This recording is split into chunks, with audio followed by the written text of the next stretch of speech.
Welcome to Blizzard Fire. We hope this video helps fire up your solution. You will boot straight into System Recovery options now. Press F8 or boot the Windows 7 repair disk. Once the recovery menu appears, select your language and pick the detected Windows installation so tools target the correct drive.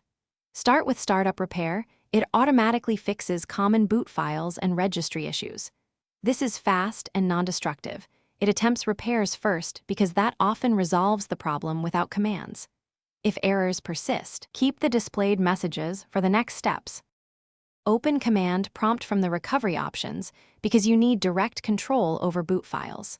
First, run bootrec/fixmber to restore the master boot record, then bootrec/fixboot to write a new boot sector. After that, run bootrec/rebuild to scan and rebuild the BCD store. Confirm additions when prompted.